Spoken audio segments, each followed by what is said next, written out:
What's up, coconuts? I'm Leah, and today we're just going to do a really quick video about the Laneige Good Night Kit. There are two pieces in here. Number one is the lip sleeping mask, and number two is the water sleeping mask. I'm assuming the lip one's for the lips, and the water sleeping one I assume is for the rest of my face.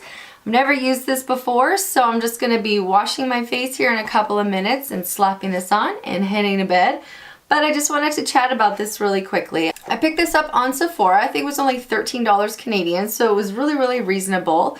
I'm hoping to get like 2 or 3 nights use out of this and see if it really works, not just like one use. That would be kind of crappy. And the trial size, in the trial size of the sleeping mask, so the blue one down here, you get 15 mils.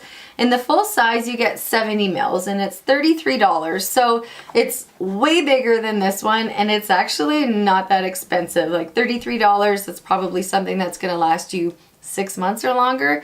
That's not terrible. In the lip sleeping mask, you get 0.1 ounces, so it's, I guess, maybe a little bit of a firmer texture since it's not in mils. And in the full size one, which is $24, you get 0.7 ounces. So again, quite a bit more and not a terrible price. I was kind of under the impression that Laneige was a lot more expensive, or Laneige. I think it's Laneige. It means the snow in French, which is kind of cool.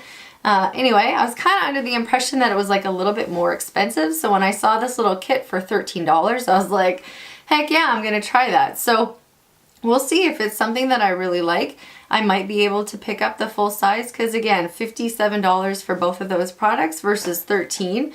I mean, this seems so inexpensive for me to want to try it. So maybe it's going to make me want to buy it. This could be turned into another episode of try or buy, but that's okay. So like I said, I'm about to go wash my face and slap this on and kind of see how it feels. And I will also be checking in with you in the morning just to see what condition my skin and lips are in. From the Sephora website, the water sleeping mask, the one for your skin, from just over 2,000 reviews, has 4.5 stars.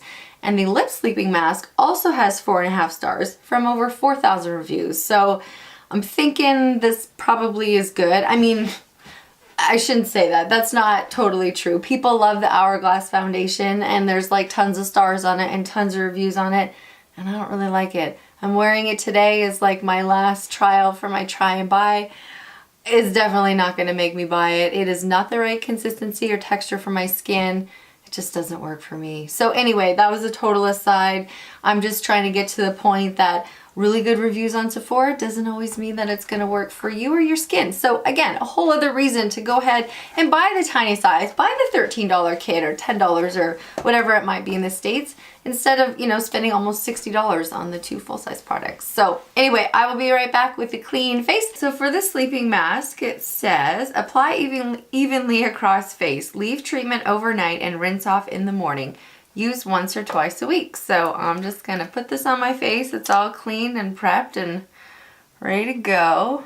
Doesn't say like how thick of a layer to use, so I'm just gonna put on like the amount of moisturizer, I guess, like a normal amount, and see how that goes.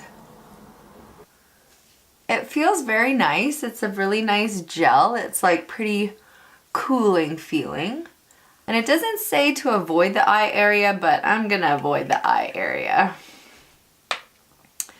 All right, and for the lip sleeping mask, it says directions. Apply generously and leave on overnight, gently wipe off, remains next morning.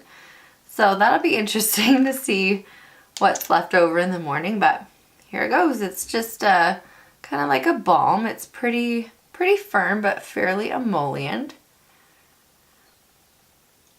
Gonna have to get my boyfriend to kiss me on the cheek goodnight tonight. There's almost no smell to it. It feels very good. And it's supposed to give me baby soft lips, so here's hoping for that. Right, that's it for the application. I'm off to bed. I will see you coconuts in the morning. All right, coconuts, it's the morning and I have to say things are okay. I wasn't like super impressed. I don't have baby skin or baby lips. I mean, my skin feels very smooth and my lips feel very good. This stuff lasted all night, which we live in a really dry area. We're in Calgary. We run a fan overnight, and typically I find that my whatever lip product I use doesn't always last all night. But this one I did wake up and feel like there was still something on there. Interestingly enough, last night after I put it on, probably within 2 or 3 minutes of it being on my lips, after I did my quick little filming of applying it, I noticed that it kind of started to like, I could feel it on my lips, almost not like a plumping or not like a, well, I guess it was kind of like that. It was like a sensation. I could just tell something was on. So I don't know if there's something in the lip mask that's doing something that, I don't know, is going to help my lips. And I am going to keep using that one. It doesn't say to use it just once or twice a week like the face mask. So we'll see how that goes. But yeah, results are in and it's okay. I'm not like super crazy impressed. Like I said, my skin does feel soft and my lips do feel soft, but I'm not like blown away to the point where I want to go out and buy the full sizes right away. So sorry about my groggy morning voice, but there you have it. This is the official check-in for the Laneige sleeping mask and the lip sleeping mask. I hope you liked this video. If you have any questions, let me know in the comments below. Once I wake up, I will answer them for you. And I hope to see you all in my next video. Aloha!